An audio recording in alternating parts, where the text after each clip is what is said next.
नमस्कार दोस्तों, शुरू करते हैं अपना एसएससी जीडी का थर्ड शिफ्ट का पेपर है हमारा।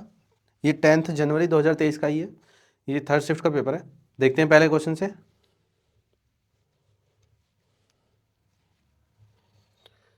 देखो पहले क्वेश्चन में कह रहा है the value of an article depreciated from ₹18,000 to ₹14,580 in 2 years.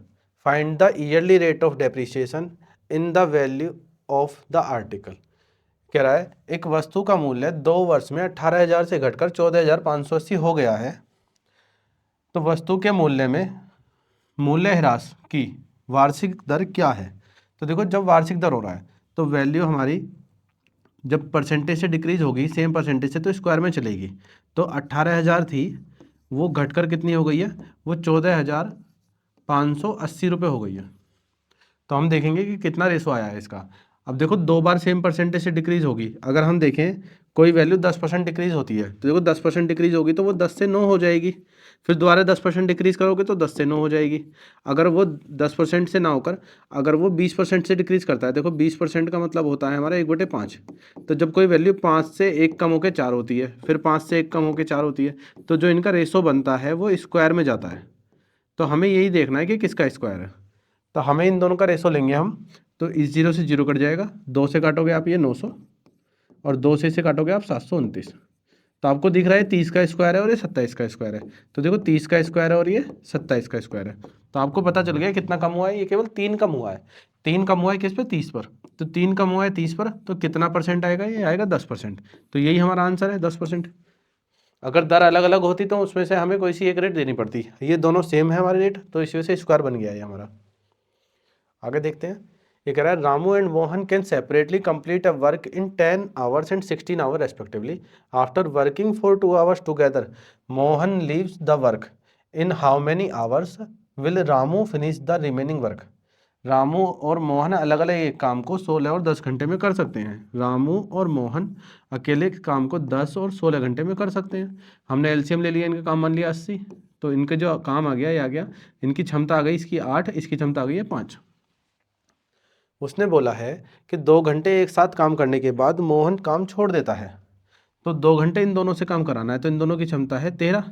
13 क्षमता से 2 घंटे आप काम कराएंगे तो आपका 13 दूनी 26 काम हो जाएगा। बचा कितना काम, आपका बचा है 54 काम। जो बचा हुआ 54 काम है वो कह रहा है रामू शेष कार्य कितने घंटे में पूरा करेगा। तो ये जो बचा हुआ काम है हमें रामू से कराना है। रामू की क्षमता है 8, 8 से डिवाइड कर देंगे तो 8 से डिवाइड करके बन जाएगा ये 27/4। तो 27/4 आपका आंसर है। देखो ये रहा 6 चौक 24 और 3 27/4। ये रहा आपका बी ऑप्शन। आगे देखते हैं। ये कह रहा है a car cover a certain distance in 3 hours with a speed of 108 kilometre प्रति घंटा। If the speed of reduced by 27 km per hour, then the time taken by the car to cover the same distance will be। एक car 108 kilometre प्रति घंटे की गति से 3 घंटे में एक निश्चित दूरी तय करती है। यदि गति 27 किलोमीटर प्रति घंटा कम कर दी जाए तो समान दूरी तय करने में कार को कितना समय लगेगा। तो आप देखो 108 किलोमीटर प्रति घंटे की चाल से कार जा रही है 3 घंटे तक, तो ये हो गई दूरी। तो चाल गुणा समय दूरी हो गई। अब यही दूरी हमें किस चाल से तय करनी है, 27 किलोमीटर प्रति घंटे कम चाल से। तो पहले चाल 108 थी, अब 27 किलोमीटर प्रति घंटा अगर हम कम करेंगे तो हमें चलना है 81 की चाल से। हमें 81 की चाल से बताना है कितना समय लगेगा, ये समय पूछा है। तो हम इसी स्पीड से इसे डिवाइड कर देंगे। तो 81 से भाग करोगे, 3 से काटोगे आप इसे 27, 27 से काटोगे आप इसे 4, तो इसे 4 घंटे लगेंगे। ठीक है, तो 4 घंटे से लगेंगे। इसने पूछा है दूरी को तय करने में कितना समय लगेगा। आगे देखते हैं। कह रहा है राहुल ट्रेवल से certain distance at a speed of 4 kilometre per hour and return at a speed of 3 kilometre per hour via same route. What was his average speed for the entire journey? Correct to decimal places। Rahul 4 kilometre प्रति घंटे की गति से एक निश्चित दूरी तय करता है और उस मार्ग पर 3 किलोमीटर प्रति घंटे की गति से वापस आता है। पूरी यात्रा के दौरान उसकी औसत गति क्या है, दशमलव के 2 स्थानों तक पता नहीं है हमें। देखो औसत गति का फॉर्मूला होता है कि 2 × xy upon x + y। xy क्या है यहाँ पर, xy स्पीड है। स्पीड हमें दे रखी है 2 × 4 × 3 अपॉन 4 + 3 यानी कि 7। तो 4 × 12 दूनी 24। तो आपका आंसर आ गया 24/7। डेसिमल में निकालना है तो 7 × 21 बचा 3/7। अगर आप 3/7 की परसेंटेज वैल्यू देखोगे तो 42 पॉइंट होता है, तो ये जाएगा 3.42 या फिर 42 के बाद 43 भी कर सकते हो। तो 3.43 दे रखा है, ये रहा आंसर हमारा। फोर्थ क्वेश्चन देखते हैं बच्चों। ये कह रहा है आगे हमसे कि फोर्थ क्वेश्चन में फोर्थ क्वेश्चन में हमसे कह रहा है Rohan divide his complete journey in 3 equal parts and cover the first part with the speed of 30 km per hour and the second part of 40 km per hour and the last part at 50 km per hour with his speed. What is the average speed of his car during his entire journey? उसकी पूरी यात्रा की औसत चाल बतानी है। देखो रोहन अपनी पूरी यात्रा का 3 भागों में बांटता है, वो भी बराबर भागों में। तो वह अपनी कार से पहला भाग 30 किलोमीटर प्रति घंटे की चाल से, दूसरा 40 किलोमीटर प्रति घंटे की चाल से, तीसरा 50 किलोमीटर प्रति घंटे की चाल से जाता है। तो उसकी यात्रा की औसत चाल बतानी है। तो देखो पहले जा रहा है वो 30 किलोमीटर प्रति घंटे की चाल से, दूसरा जा रहा है वो 40 किलोमीटर प्रति घंटे की चाल से, उसके बाद जा रहा है वो 50 किलोमीटर प्रति घंटे की चाल से। तो हम इनका एवरेज स्पीड निकालनी है और दूरी तीनों में बराबर है। तो आप क्या करेंगे, इन तीनों से डिवाइड होने वाला अब डिस्टेंस मान लेंगे। तो देखो 3, 4, 5 का एलसीएम लेना है। तो 3, 4, 5 का एलसीएम 60 होता है, जीरो लगानी तो 600 एलसीएम हो जाएगा। तो हमने माना ये 600 दूरी जा रहा है और ये भी 600 दूरी जा रहा है और ये भी 600 ही डिस्टेंस जा रहा है। तो हम क्या करेंगे, इन तीनों का एलसीएम लेके हम 600 डिस्टेंस मान लेंगे एक, ठीक है। तो तीनों को ही अलग अलग 600 600 600 डिस्टेंस जाना पड़ेगा। तो हमें बतानी है एवरेज स्पीड। देखो एवरेज स्पीड मतलब औसत गति का मतलब होता है कि total distance upon total time. तो total distance upon total time, क्योंकि ये भी 600 जाएगा, ये भी 600 जाएगा, ये भी 600 जाएगा। तो टोटल डिस्टेंस तो हो जाएगी 600 गुणा 3 1800, बटे में टोटल टाइम लेना है। तो देखो 30 किलोमीटर प्रति घंटे की चाल से 600 जाएगा, तो भाग करोगे कितने घंटे लगे, 20। 40 की चाल से 600 जाएगा तो डिवाइड करोगे कितना आएगा, 15 घंटे। 50 की चाल से 600 जाओगे तो लगेंगे 12 घंटे। तो टोटल कितने घंटे लग गए, 20 और 15 होते हैं 35, 35 और 12 होते हैं 47, टोटल लग गए 47 घंटे। तो 47 घंटे लगेंगे। तो 47 से आपको भाग करना है बस। तो आप देख लीजिए 2 में 47 है, 47 से भाग करोगे तो 3 बार जाना ही जाना है। तो आप देखो लास्ट में जीरो आ रही है, तो आप ऐसा देख सकते हो कि 7 पंजे 35, 35 में 5 और 4 9 होते हैं, तो ये तो होगा नहीं। 7 अट्ठे 56 और 4 40, तो हमारा ये आंसर हो जाएगा। जिसमें जीरो बन जाएगी यूनिट डिजिट पे वो आंसर हो जाएगा, वरना आप इसे प्रॉपर भी भाग कर सकते हैं। आगे देखते हैं। A can do a piece of work in 8 days, B can do B in 28 days 24 days sorry. They begin together but 4 days before the completion of the work A leaves, find the number of days taken by A and B to complete the entire work. एक काम को 8 दिन में, B 24 दिन में पूरा कर सकता है। वे एक साथ शुरू करते हैं लेकिन काम पूरा होने से 4 दिन पहले ए चला जाता है। संपूर्ण कार्य को पूरा करने में ए और बी द्वारा लिए गए दिनों की संख्या। देखो ए किसी काम को 8 दिन में पूरा कर सकता है, बी उसी काम को 24 दिन में पूरा कर सकता है। वो कह रहा है वे एक साथ शुरू करते हैं लेकिन काम पूरा होने से 4 दिन पहले ए चला जाता है।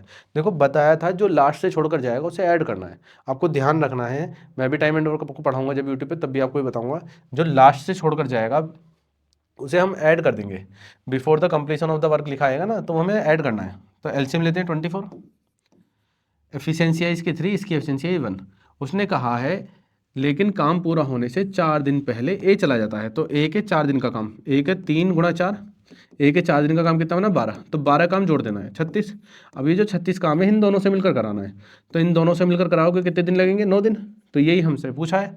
तो ए और बी द्वारा लिए गए दिनों की संख्या बतानी है संपूर्ण कार्य को, तो 9 दिन लगेंगे ए और बी द्वारा।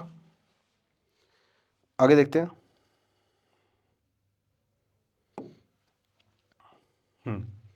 ये कह रहा है the thief started his journey at a speed of 60 km per hour. After 30 minutes, police started from the same place but at a speed of 80 km per hour. How much time in hours will the police take to catch the thief? कितने समय में police चोर को पकड़ लेगी। कह रहा है एक चोर ने अपनी यात्रा 60 किलोमीटर प्रति घंटे की गति से शुरू की। 30 मिनट बाद पुलिस उसी जगह से चली। चोर को पकड़ने में पुलिस को कितना समय लगेगा। तो आप देखो चोर भागा है 60 किलोमीटर प्रति घंटे की स्पीड से आधे घंटे तक, 60 किलोमीटर प्रति घंटे की स्पीड से आधे घंटे तक जाएगा। तो चोर 30 किलोमीटर चला जाएगा। क्यों, क्योंकि आधे घंटे, देखो 30 मिनट मतलब आधा घंटा, आधे घंटे बाद पुलिस ने उसका पीछा करना शुरू करा है। तो आधे घंटे में वो 30 किलोमीटर जा चुका। अब पुलिस भी, चोर भी इधर ही भाग रहा है और पुलिस भी इधर ही जा रही है। तो चोर की स्पीड है 60 किलोमीटर प्रति घंटा और पुलिस की स्पीड है 80 किलोमीटर प्रति घंटा। तो पुलिस जो है इसका पीछा करेगी चोर का, तो सेम डायरेक्शन में स्पीड घट जाती है। तो 80 किलोमीटर प्रति घंटा और 60 किलोमीटर प्रति घंटे का जो अंतर आएगा वो आएगा 20 किलोमीटर प्रति घंटा। तो पुलिस जो है 20 की स्पीड से 30 किलोमीटर कवर करेगी। तो 20 की स्पीड से कवर करना है 30 किलोमीटर, तो कितना समय लगेगा, 3/2, यानी कि 1.5 घंटे में पुलिस उसे पकड़ लेगी। तो 1.5 घंटे में पुलिस ने इसे पकड़ लिया। क्वेश्चन नंबर 8 देखते हैं। कह रहा है what is the difference between the compound interest on 5750 for 1 year at 16% per annum compounded yearly and compounded half yearly. तो देखो इसने बताया है, इसने हमसे पूछा है कि 5750 रुपये पर एक वर्ष के लिए 16% प्रतिवर्ष की दर से चक्रवृद्धि ब्याज वार्षिक रूप से संयोजित होता है और अर्धवार्षिक रूप से संयोजित होता है, तो बीच का अंतर बताना है।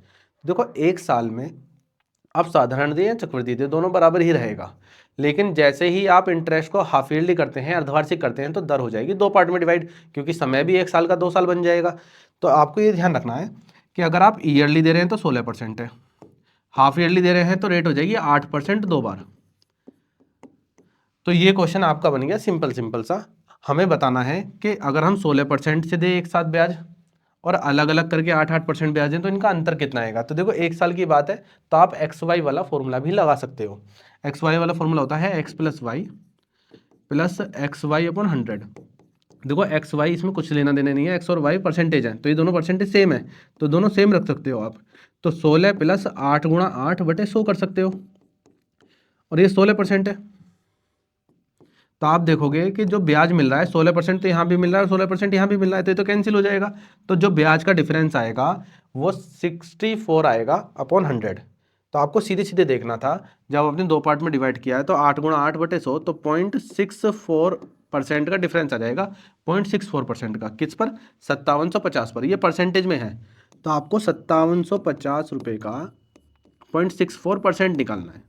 तो डेसिमल हटाओगे तो 2 जीरो आ जाएंगी, क्योंकि ये परसेंटेज में आया हमारा। देखो जो जिन बच्चों ने परसेंटेज चैप्टर पढ़ा होगा, तो मैंने ये फॉर्मूला बता रखा है, वो मेरी वीडियो में जरूर देखें, इसी फॉर्मूले से हम इसे कर रहे हैं। तो आप देखें 2 जीरो कट गए, 2 जीरो बढ़ा दिए हमने। अब इसकी कटिंग कर लेते हैं। देखो 25 चौका होता है 100, 400, 25 से काटोगे 23 बार, उसके बाद 4 से काट लीजिए आप इसे 16, जीरो से जीरो कट जाएगी। तो आपको करना है 16 गुणा 23 बटे 10, एक जीरो रह गया ना नीचे, तो बटे में 10 रह गया है, तो 16 गुणा 23 करना है। तो ये हो जाएगा हमारे पास 368, बटे में 10 है तो 36.8। यही हमारा आंसर है। क्वेश्चन बिल्कुल भी लेंदी नहीं है, हो सकता है थोड़ा कैलकुलेटिव लगे पर आसान है। इससे अच्छे अच्छे क्वेश्चन एसएससी जीडी में पूछे जा चुके हैं। देखिए आगे क्वेश्चन, ये कह रहा है इवेल्युएट द फॉलोइंग एक्सप्रेशन, अभिव्यक्ति को मूल्यांकन करना है।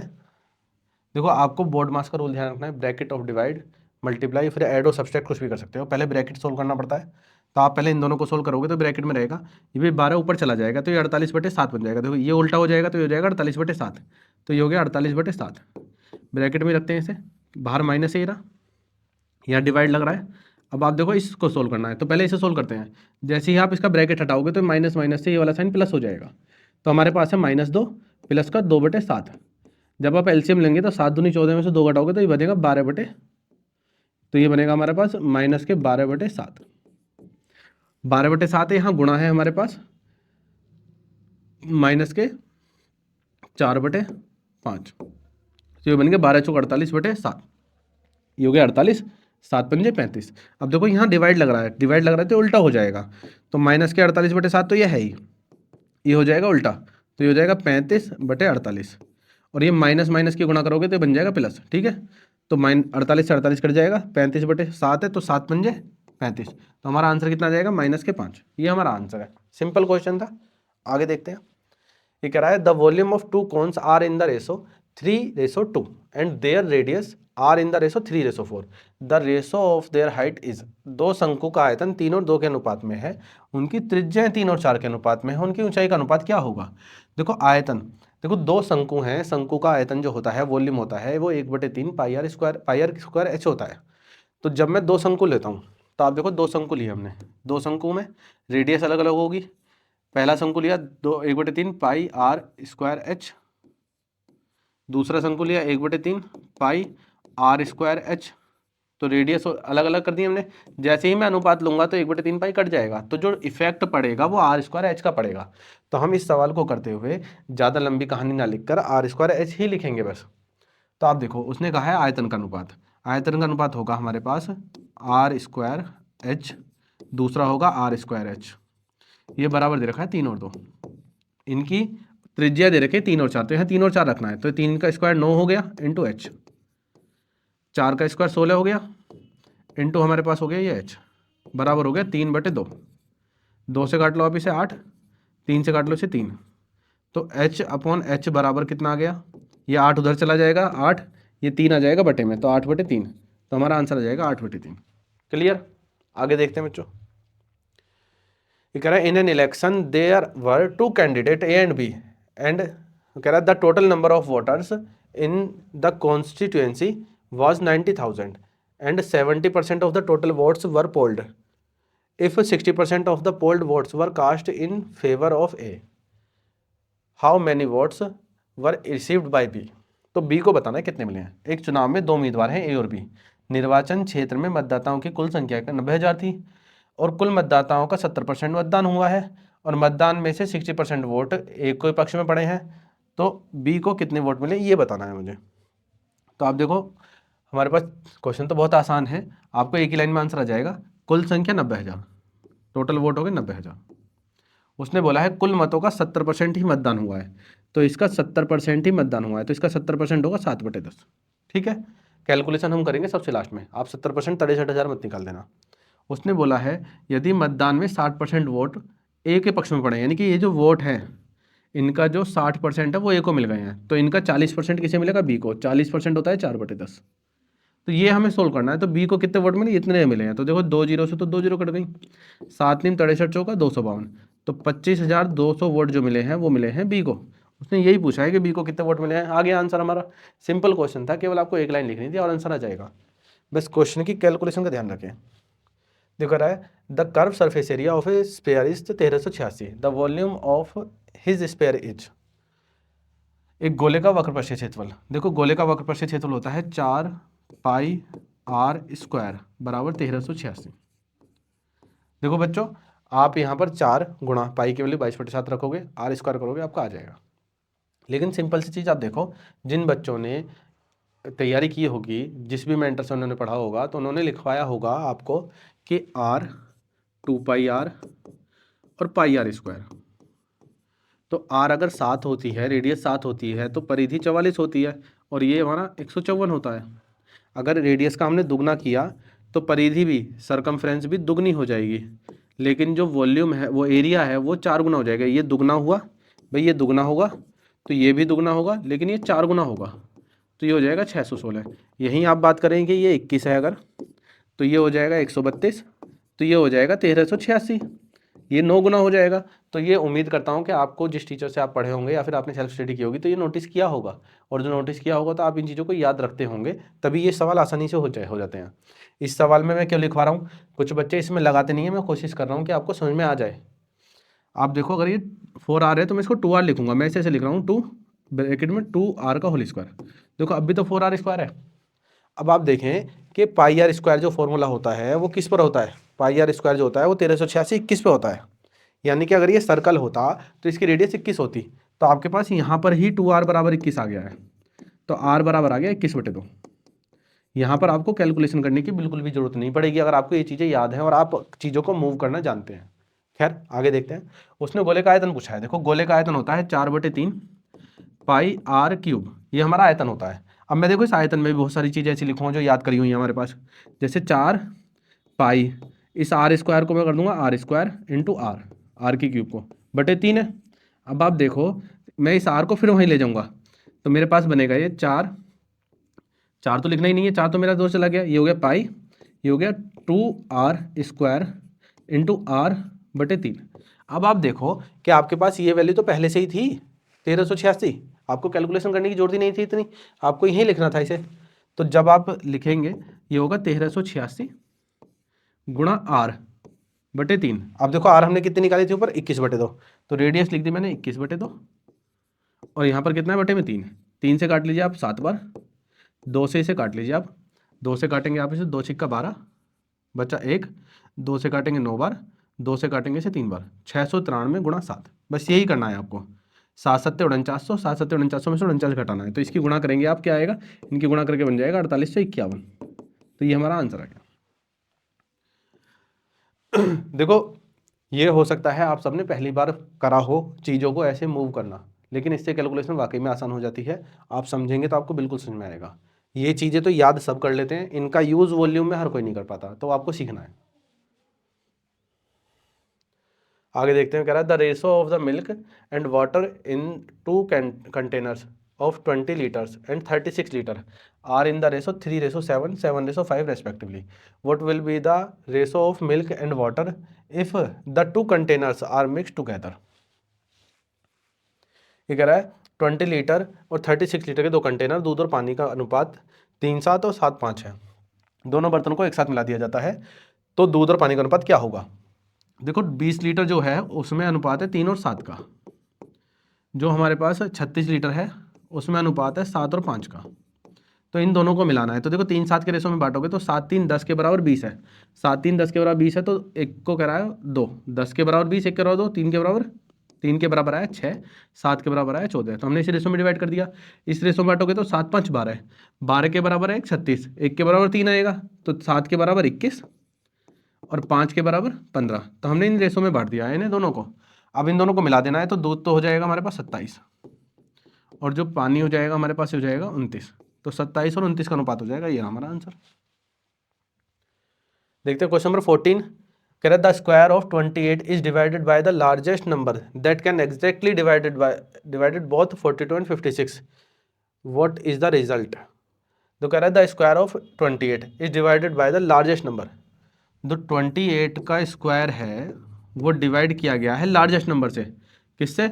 जो 42 और 56 से। Largest number is exactly divide by 46 and 50, वो 42 एंड 56।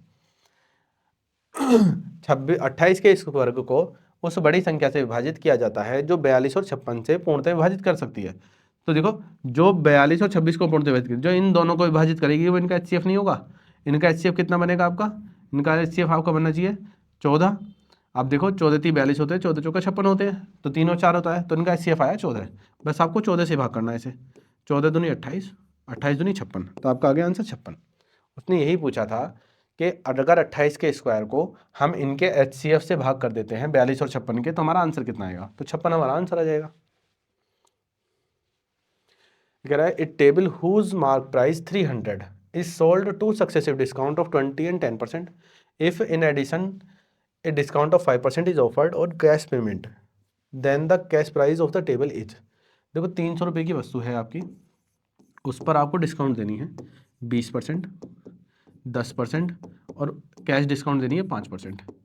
तो आपको नगद मूल्य बताना है, तो आपको ये तीनों डिस्काउंट देनी है। इन तीनों डिस्काउंट को सोल्व करेंगे पहले। 1 बाई 1 भी कर सकते हैं, सक्सेसिव भी कर सकते हैं, कैसे भी कर सकते हैं। देखो अगर मैं 20% डिस्काउंट देता हूँ इस पर, तो इसका 20% आएगा 60, माइनस कर देंगे आप, 3 दूनी 6 होता है ना, 60 आ गया, 240 हो गया।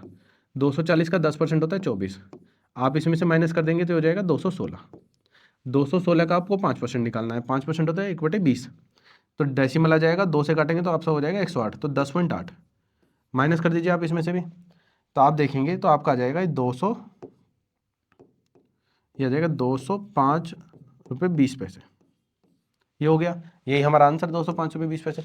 तो आप 1 बाई 1 भी माइनस कर सकते हैं, आप इसे सक्सेसिव से भी कर सकते हैं। जैसे 20% डिस्काउंट दिया तो 20% का मतलब होता है 1/5, तो 5 का डिस्काउंट देके हो जाएगा 4। 10% डिस्काउंट दिया तो 10 से हो गया 9। 5% डिस्काउंट दोगे तो 5% की वैल्यू होती है 1/20, तो 20 की हो जाए गुड्स हो जाएगी 19। ये हो गया हमारे पास। बस अब आपको कटिंग करनी है, 4 से काटेंगे आप इसे 5, बस मल्टीप्लाई हो जाएगी। ये हुआ 5 पंजे 25, 250, 250 और ये हुआ नेक्स्ट नंबर 171। अब आपके पास सवाल ये है कि 250 को वो बोल रहा है 300, तो 1 को कितना बोलेगा? 300/250। आपको किसके इक्वल बताना है? 171 के। 171 को कितना? तो कटिंग कर लीजिए, 5 से काट लीजिए 5 बार, 5 से काट लीजिए 6 बार। अब मल्टीप्लाई करनी है, तो 6 की मल्टीप्लाई करेंगे और 5 से भाग भी करेंगे, तो दोनों एक साथ करेंगे। देखो तो दोनों एक साथ करने का मतलब 5 से डिवाइड जब भी करते हैं तो आपको याद होगा दुगना करते हैं, तो 5 से डिवाइड करते हैं दुगना करते हैं, तो 6 से गुणा करते हैं, तो 6 एकम 6 का दुगना 12, 2 हो गया, हासिल 1, 7 छिंग 42 दूनी 84, 84 और 1 85, 8 हासिल हो गया। अब 6 एकम 6 दूनी 12, 12 8 होते हैं 20, तो हमने क्या करा? 6 से गुणा भी कर दिया और भाग भी कर दिया है, तो हमारा आ गया 20 205.2, यही हमारा आंसर आया था। तो 1 बाई 1 भी कर सकते हैं आप, सक्सेसिव से भी कर सकते हैं। आगे देखते हैं। The price of petrol is raised to ₹96.5 per litre from 92 पर लीटर। 92 से 96.5 हो गया। What is the percentage increase of the price of petrol? Petrol की कीमत 92 रुपये प्रति लीटर से बढ़कर 96 रुपये 50 पैसे प्रति लीटर हो गई है। पेट्रोल की कीमत में कितने प्रतिशत की वृद्धि हुई है? तो आप देखो पेट्रोल की कीमत 92 थी, 96.5 हो गई है, तो कितना बढ़ गया है? 4.5 बढ़ गया है। किस पर? 92 पर। कितना परसेंट है? देखो 92 से ही तो बढ़ा है, तो 92 पर ही निकालेंगे। तो डेसिमल, ये जीरो कट जाएगी, 2 से काट लो आप इसे 46, 2 से काट लीजिए इसे आप 5, तो हो गया 225/46। आपको 46 से भाग करना है, तो 46 चौका करेंगे पहले आप, तो 184, 43, 46 चौका 184 हो गया हमारे पास। 184 माइनस करेंगे तो हमारे पास 16 और 25 41 हो गया। फिर डेसिमल आके जीरो लगाएंगे आप इसके आगे, तो 46 निम्मा करोगे तो नहीं हो पाएगा, चार आपका 46 अट्ठे जाएगा शायद, 46 से करेंगे 23 में 200 414, तो ज़्यादा हो रहा है। देखो आपके पास बच गया 410, 410 को आपको 46 से भाग करना है, तो 46 से भाग करोगे तो 46 अट्ठे अगर आप करोगे तो 46 अट्ठे कितने होते हैं? 46 अट्ठे आपका हो जाएगा 184 दूनी 368, वो हो जाएगा 368, 46 अट्ठे। अगर 46 निम्मा करते हो आप तो हो जाएगा 414।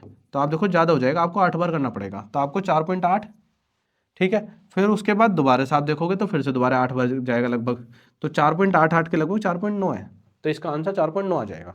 देखो कैलकुलेशन की वजह से ही ये क्वेश्चन पूछा है, वरना क्वेश्चन में कुछ भी नहीं है, आसान क्वेश्चन है, एक लाइन का, बस कैलकुलेशन थोड़ी सी लेंथी बैठ सकती है।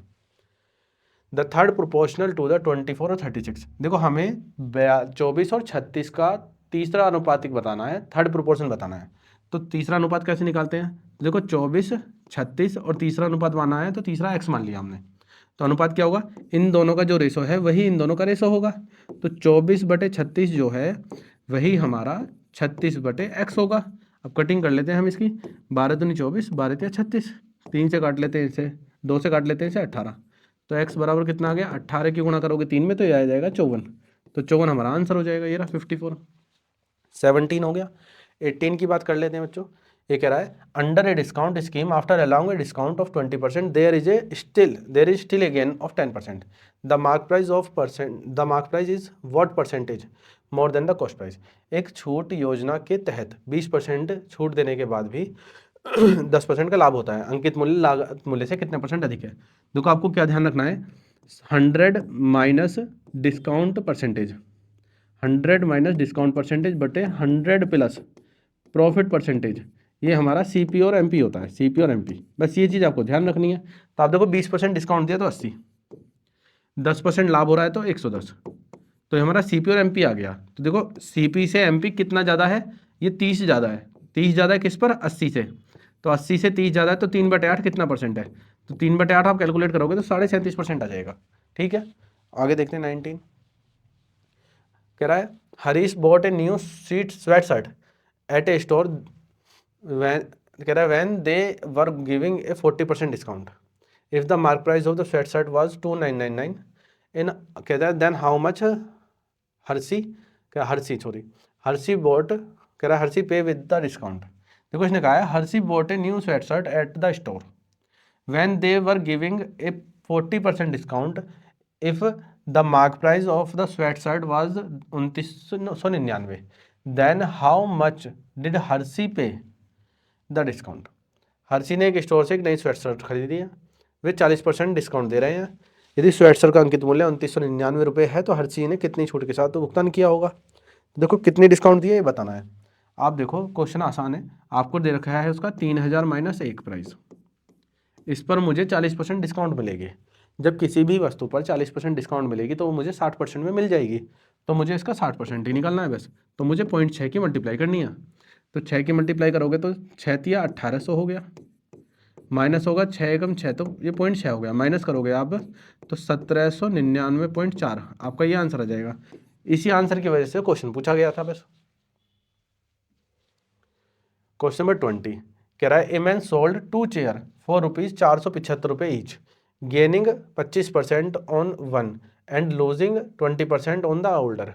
Had he sold the 2 chairs rupees 575, what would have been his gain or loss percent round off to the nearest integer. एक आदमी ने 2 कुर्सियां प्रत्येक 475 रुपये में बेची है, प्रत्येक पर एक पर 25% लाभ हुआ, दूसरे पर 20% नुकसान हुआ। यदि दोनों कुर्सियों को प्रत्येक को 475 रुपये में बेचा है तो उसका लाभ हानि प्रतिशत क्या होगा निकटतम पूर्णांक। देखो काफ़ी अच्छा क्वेश्चन है और थोड़ा सा कैलकुलेशन से भरा हुआ है। लास्ट क्वेश्चन है इससे आपकी शिफ्ट का। उसने कहा है 2 कुर्सियों को 475 में बेचा है। तो 475 में बेचने का मतलब है, इसने पहली लाइन में आपसे बताया है कि दोनों कुर्सियों के जो एसपी हैं वो दोनों बराबर हैं, सेलिंग प्राइस बराबर है। देखो 25% लाभ हुआ है, 25% होता है 1/4, फिर 20% नुकसान हुआ है तो ये होता है 1/5। तो इनकी फ्रैक्शन वैल्यू आपको पता होनी चाहिए। तो इससे करते हैं, देखो 1/4 का मतलब 4 की वस्तु 1 का प्रॉफिट होगा तो 5 में चली जाएगी। उसके बाद 1/5 की बात कर रहा है तो 5 की वस्तु है, 1 का लॉस होगा तो 4 में चली जाएगी। तो आप देखो उसने कहा था हमसे कि दोनों के विक्रय मूल्य बराबर हैं, तो 4 और 5 को बराबर करेंगे तो 20 बनाएंगे। तो ऊपर गुणा करेंगे आप इसमें 4 की, नीचे गुणा करेंगे आप इसमें 5 की, तो गुणा कर लेंगे आप इसमें। तो क्या होगा, ये हो जाएगा 4 पंजे 20, ये 4 रुपये और ये 4 चौक 16 रुपये। इसमें 5 की गुणा करोगे तो ये बन जाएगा 20, ये 5 रुपये का लॉस था और ये 5 पंजे 25 रुपये। तो हमारे पास आ चुके हैं वस्तु के प्राइस। अब आप देखो दोनों वस्तु की जो सेलिंग प्राइस है वो 20 रुपये है, उसने कितने बोले हैं प्रत्येक के 475 है। तो जो 20 रुपये है वो बराबर है 475 के। तो एक के बराबर क्या होगा, 475/20। हमें पहले सीपी निकालते हैं। देखो सीपी हमारा 25 था, फिर बाद में 16 था, 25 और 16 मतलब 41। हमें 41 के बराबर निकालना है, तो ये हो गया हमारे पास एसपी, ये हो गया सीपी, सॉरी हमने 41 के बराबर निकाला है तो सीपी आ चुका है। अब दोनों वस्तु के सीपी इतना है, उसने क्या करा है, उसने किया है, उसने दोनों कुर्सी प्रत्येक को 575 में बेची है, तो उसका लाभ हानि प्रतिशत क्या होगा अगर वो दोनों को ही 575 में बेच रहा है। देखो दोनों का सीपी इतना, दोनों का जो एसपी होगा वो 575 गुणा 2 होगा, वो 1150 होगा। अब बस क्वेश्चन आपका कैलकुलेशन ही रह गई है। उसने कहा है कि अगर वो वस्तु को 1150 रुपये में सेल कर रहा है तो कितना प्रॉफिट या लॉस हो रहा है। तो आप देखो कि कितना प्रॉफिट लॉस हो रहा है, इसमें से इसे माइनस करना पड़ेगा। तो आप इसकी कटिंग करेंगे पहले 5 से 4 बार, 5 से काटेंगे इसे 95, 95 गुणा 41 कर सकते हो आप, 4 की गुणा मैं वहाँ कर देता हूँ क्योंकि मुझे इनका अनुपात लेना है, मैं इनका अनुपात लेके इनका प्रॉफिट लॉस देख लूँगा। तो आप देखो 95 की गुणा करता हूँ मैं, 41 पंजे 205, हासिल लगा 20, 41 निम्बा करेंगे तो हमारे पास 369 हो जाएगा, जोड़ देंगे तो ये बन जाएगा 3895। 4 की गुणा मैं वहाँ कर देता हूँ तो ये हो जाएगा 4600 रुपये। तो आप देखिए 4600 की वस्तु है सेलिंग प्राइस और 3895 में जा रही है, तो 705 रुपये का फ़ायदा हो रहा है। 705 का फ़ायदा है, वो 3895 पर कितना परसेंट है, तो 3895 पर कितना परसेंट है। तो देखो ये आपका परसेंट फ्रैक्शन वैल्यू है, ये आपका कैलकुलेटिव क्वेश्चन है, इसी वजह से क्वेश्चन दिया है, वरना इसमें ज़्यादा कुछ नहीं था। आप इसकी कटिंग भी करेंगे तो भी ये थोड़ा सा लेंदी चला जाएगा। 5 से कटिंग कर सकते हैं, ये हो जाएगा 141, 5 से कटिंग कर देंगे आप इसकी, 38 दूनी 76 हो जाएगा और 9 दूनी 18 का 19 हो जाएगा, ठीक है, 769 हो गया। अब इसकी कटिंग हो रही है, कटिंग नहीं हो रही इसकी किसी नंबर से, अब आपको इसी का ही टेबल पढ़ना पड़ेगा। तो आप देखिए 76 का पहाड़ आपको पढ़ना पड़ेगा। तो 76 से 20 बार, 76 दूनी 152 होता है, देखो 76 दूनी 152 होता है, तो 152 से तो थोड़ा सा कम है ये, यानी कि ये 20% से कम है। तो 20% से कम ऑप्शन आपको यहाँ दिख जाएगा। आपको एक्यूरेट भी जाने की जरूरत नहीं है, आप पहले भी देख सकते थे, यहाँ से 20% डायरेक्ट दिख जाता। देखते हैं आगे, चलो इतने ही क्वेश्चन थे हमारे। तो ये हमारा टेस्ट पूरा हो गया है, हम फिर नेक्स्ट क्लास में मिलेंगे आपका, तब तक के लिए आपको बेस्ट ऑफ लक, अच्छे से मेहनत करते रहिए एसएससी जीडी की। तब तक के लिए धन्यवाद।